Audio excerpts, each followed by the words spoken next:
Shalom and hello. Welcome to another uh, video. It's been a while since I've been on. I've had a lot on my mind. I've been trying to think about the best way forward because there are things I see that I just don't understand how people think they are in covenant. That's the title of this video because, you know, I know I'm falling short of the literal Torah. That was one of the things I wanted to talk about.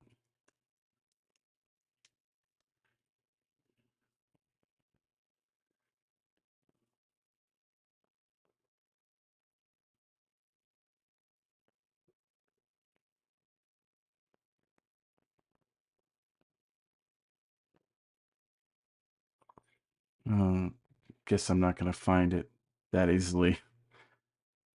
Over a decade ago, there was a young man that decided he was going to try to put into practice all the Torah commandments in his life.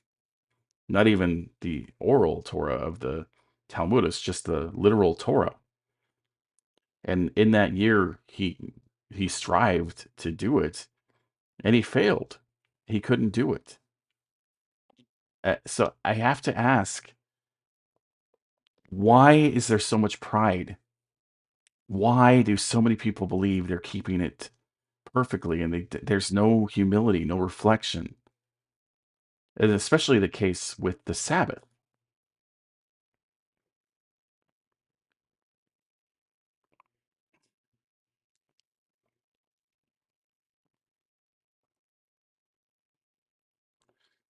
So 3 days ago, I posted this that apparently there are some who believe if you are a homemaker and it is not your occupational job, then on the Sabbath, you can keep doing it. And this is something, that went on and on and on, and people just are like refusing to acknowledge that, you know, the woman is responsible for the cooking and cleaning of the house, right? But also the maidservant, and we'll get there. But don't forget, they will demand you make meals and clean even on the Sabbath. But Yah doesn't. And this is important. The day of rest, it's not a day of, well, this isn't work, but that is. And this is why the Talmudists invented all these fences of the seriousness of breaking the Shabbat. This is why the Talmudist incorrectly teaches that the goy, the Gentile, the outsider, should not keep the Shabbat because it's so serious a violation to break the Sabbath. This is why I made these posts. It's not to be judgmental. That's why I'm making this video. Reflect on whether or not you are doing it right. Humble yourself. Call out for deliverance. I recognize we are in captivity, and I truly believe that this is captivity. I don't have a passport. I can't travel to the promised land, even if it existed today, which it doesn't exist per Torah. Israel doesn't keep the Torah. They don't keep the Shemitah, the Jubilee. They allow idols in the land, high places, and they believe Jerusalem is the promised place, not Shechem. There's no humility in this movement. Thus, the heavens and the earth were completed and all the hosts. And on the seventh day, Elohim completed his work which he had done, and he rested on the seventh day from all his work which he had done. Then Elohim blessed the seventh day and sanctified it because he rested from all his work which Elohim had created in making it. Now, I would think, since Exodus 20, and we'll read that first, references creation, that that commandment of what work is would be very relevant, right? Remember the Sabbath day to keep it set apart. 6 days you shall labor and do all your work. It's even the same language, right? All his work, all our work. But the seventh day is a Shabbat of Yahweh your Elohim. In it you shall not do any work, nor your son or your daughter or your female slave. See, what would the slaves be doing? They would be doing the cooking and the cleaning. But it's saying they can't do work. Their occupation, if you want to make it that, and I'll prove it's not, is not able to be done on the weekly Shabbat. Your cattle or your sojourners within your gates. And this is why I also say, what is your modern equivalent of your cattle, your horse that is supposed to be resting? That's your car. You should let your tools and your animals rest. And you'll go, well, it doesn't say tool. Well, this also doesn't say occupational work that you are trying to write in there. For in 6 days, Jehovah made the heavens and the earth. See, that's what I said. The commandment reflects back to creation. And they actually say that this doesn't matter in determining what work is. The sea and all that is in them, and rested on the seventh day. Therefore, Jehovah blessed the Shabbat and made it kadosh, set apart. And this is important, like understanding what that word means. The Shabbat is kadosh. It's a separate day from your 6 day sojourn of work. It's not supposed to be the same.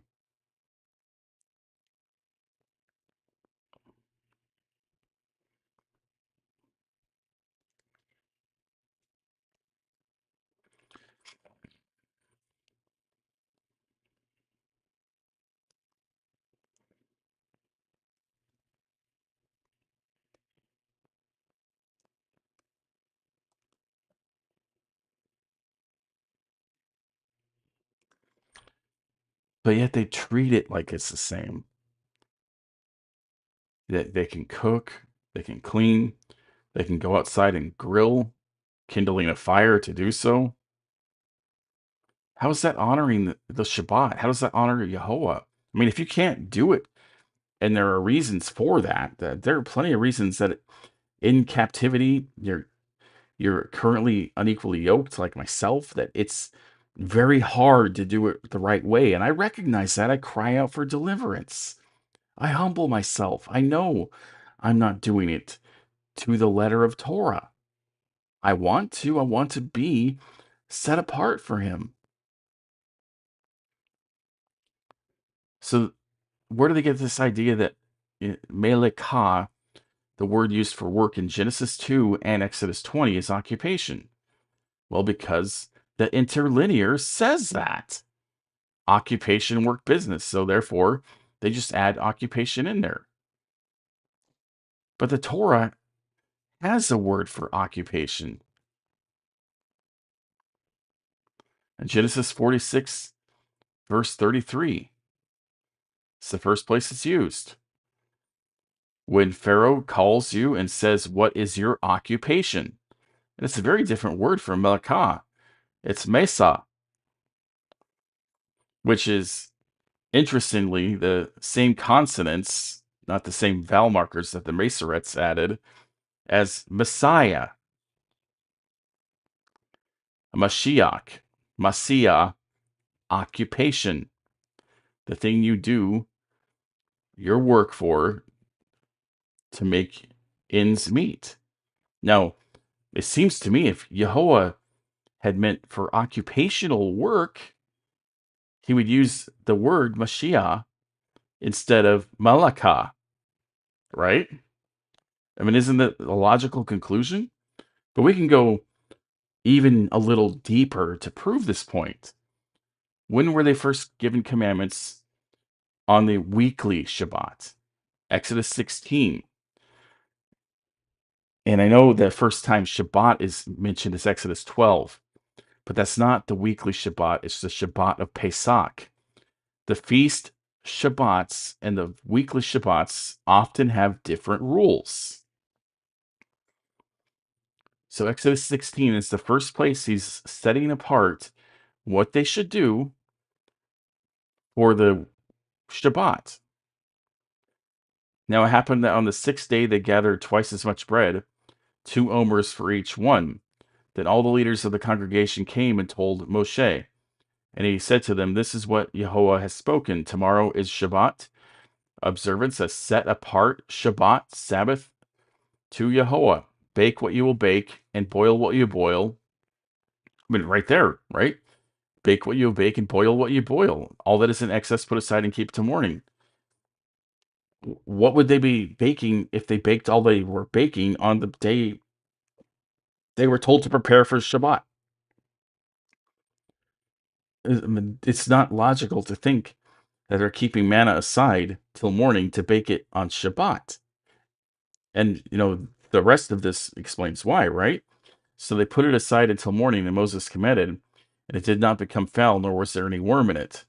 And Moses said, "Eat it today, for today is a Shabbat to Yahweh. Today you will not find it in the field. In 6 days you shall gather it, but on the seventh day, the Shabbat, there will be none." Now it happened on the seventh day that some of the people went out to gather, but they found none. And then Yahweh said to Moses, "How long do you refuse to keep my commandments and my laws?" And then what does he say? "See, Yahweh has given you Shabbat, therefore he gives you bread for 2 days on the sixth day. Remain every man in his place. Let no man go out of his place on the Shabbat day, the seventh day." I mean, he says this is a commandment and a Torah instruction for Shabbat. Remain in your home. Let no man go out of his place. And they were living in tents. They didn't have kitchenettes in their tents like we have kitchens in our houses. They didn't have electricity. They cooked over a fire outside of their tent. So even to have this idea of cooking, you first have to go outside of your tent. Would their fire have stayed going all night? Or would they have had to do what is also forbidden in Exodus 35? And then Moses assembled all the congregation of the sons of Israel and said to them, "These are the things that Yahweh has commanded you to do. 6 days work may be done, but on the seventh day you shall have a holy day, a Sabbath of complete rest to Yahweh. Whoever does any work, it shall be put to death." So let's look at that word. Is that Masa or Malaka? It's Malaka again, the word for general work. And remember, it's also the maidservants. How are you cooking without your maidservant or your wife if she's commanded also to rest? And look at the next verse, 35:3. "You shall not kindle any fire in your places of habitation on the Shabbat day." Okay, so let's say they didn't cook enough and they had to kindle another fire. Do you think that they kept enough wood on hand in the wilderness, that they just stacked up wood and prepared to cook and bake on the Shabbat with extra wood? And this is also why it's not possible to fully keep Shabbat outside of the land. Because you get into places like the northern climates of America, where in winter it gets down to 0 degrees, and you have to have a fire to keep warm. Even in our houses versus a tent, there's no way to keep warm without keeping a fire going, whether it's electric or gas or wood. You have to have fire to survive in outside of Israel. But Israel, the climate is such that it's always warm enough that you don't need a fire at night, even in the coldest part of the year. So they wouldn't have had a fire going all the time, only when they were cooking. And it tells them, don't restart your fire on Shabbat to do what? They wouldn't have used it for heat. It would have been for cooking. And Numbers 15 is proof of that, right? The Sabbath breaker. Now the sons of Israel were in the wilderness, and they found a man gathering wood on the Sabbath day. And those who found him gathering wood brought him near to Moses and Aaron and to all the congregation. And they put him in custody because it had not been declared what should be done to him. And then Yahweh said to Moshe, the man shall surely be put to death, and all the congregation shall stone him with stones outside the camp. So all the congregation brought him outside the camp and stoned him to death with stones, just as Yahweh had commanded Moshe. And Yahweh also spoke to Moses, saying, speak to the sons of Israel, and tell them that they shall make tassels on the corners of their garments throughout their generations. And this is really interesting as well. You know, the command to wear a tassel is directly connected to the breaking of Sabbath. Remember, I said at the beginning how important this is, that you don't break the Sabbath. And part of that is like wear your tassels as a reminder of humility, of like looking down on them or being reminded that the Creator is just in his judgments.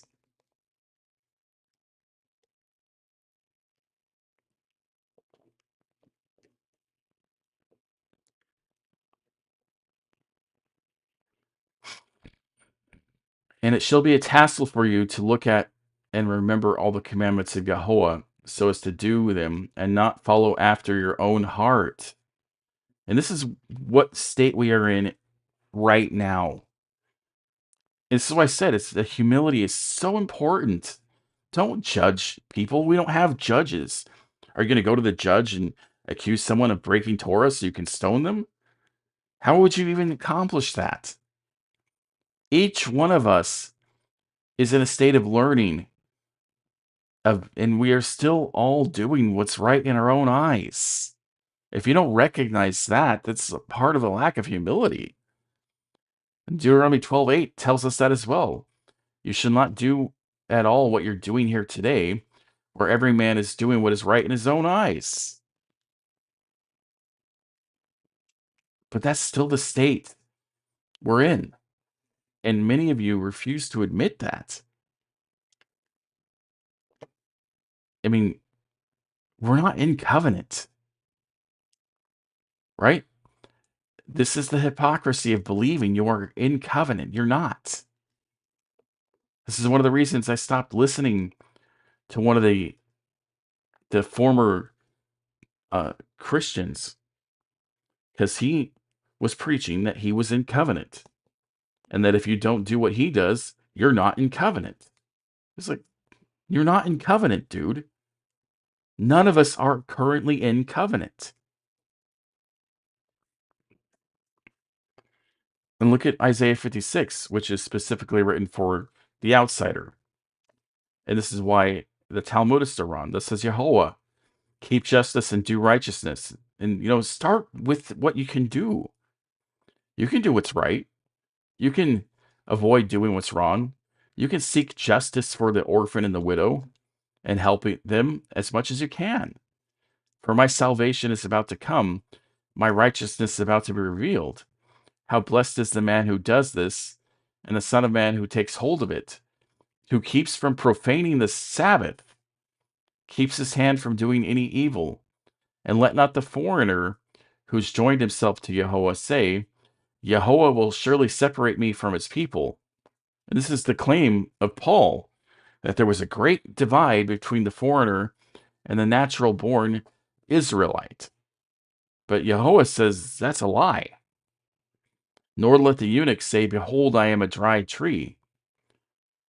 But, the New Testament JC says, go make yourself a eunuch for his kingdom. And I think that's who this is written to. If you made yourself a eunuch and did not marry or even physically cut yourself off, he's telling you you're no longer going to be a dry tree. Therefore, says Yahweh, to the eunuchs who keep my Shabbat and choose what pleases me, hold fast his covenant. To them I will give in my house and within my walls a memorial, a name better than the sons and daughters. I will give them an everlasting name which will not be cut off. Also the foreigners who join themselves to Yahweh, to minister to him, to love the name of Yahweh, and to be his slaves, everyone who keeps from profaning the Shabbat and takes hold of my covenant. So What does it mean here to minister to him? Well, the foreigners, because they're not sons of one of the 12 tribes of Israel, they're like Levites. They don't have an inheritance. So they become ministers to the Levites and to Yahweh, that they will be his servants.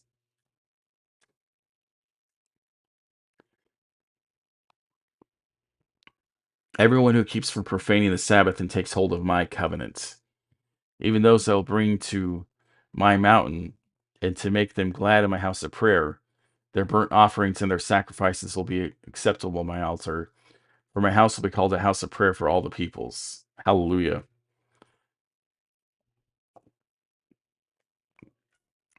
I mean, this is not complicated. The text says to rest from all your work, like God did, Elohim. He rested from all his work, and on Shabbat, we're commanded to do what? You shall not do any work. 6 days you shall labor and do all your work. And it's not the same word that's used for occupation. It's not an occupation, it's general work. You know, and I've seen so many people that come up with these loopholes. Well, what do you do if you have animals? You give them a double portion on the day of preparation so you don't have to worry about them on the Sabbath. Is that hard?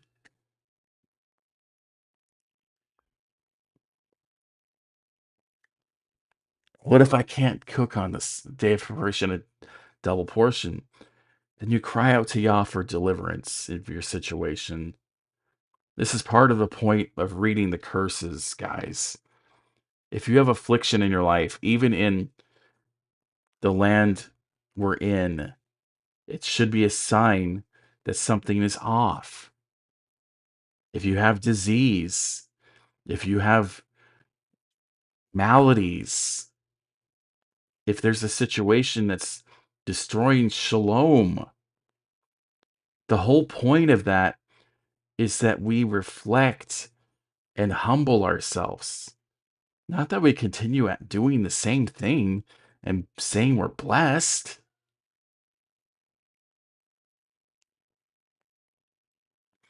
If you're afflicted, repent. You know, I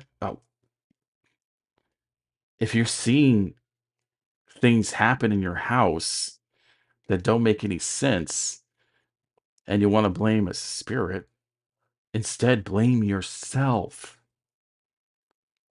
because these things cannot happen without you walking in a way that has left a door open for it to happen.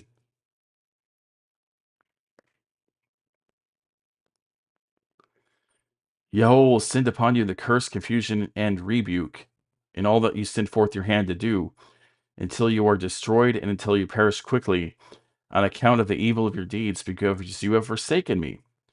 Yahweh will make pestilence clean to you. What's pestilence? Disease, affliction of the skin, anything that should be causing you to reflect.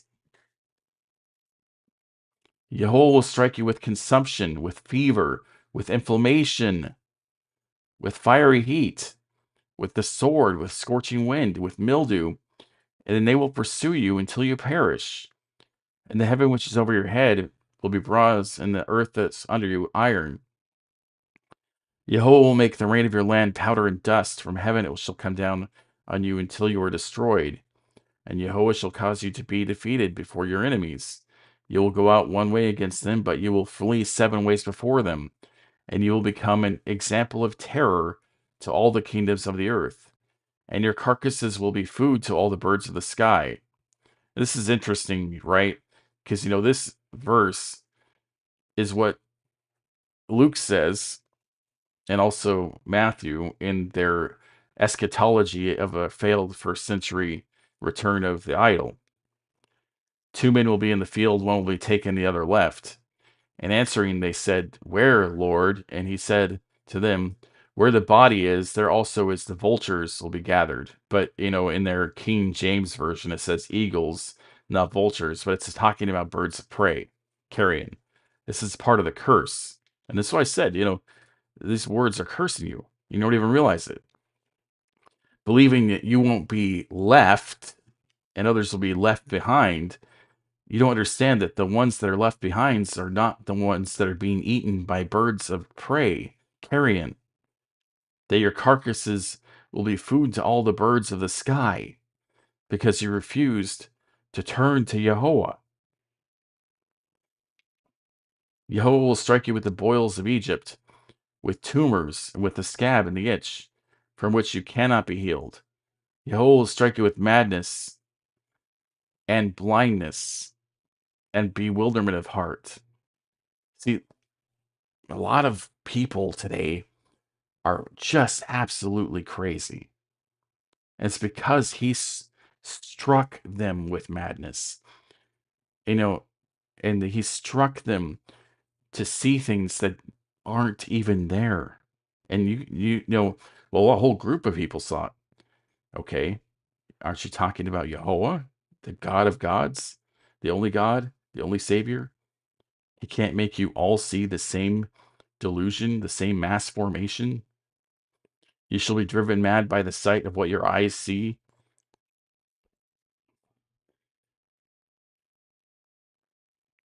So important to be humble, to just reflect.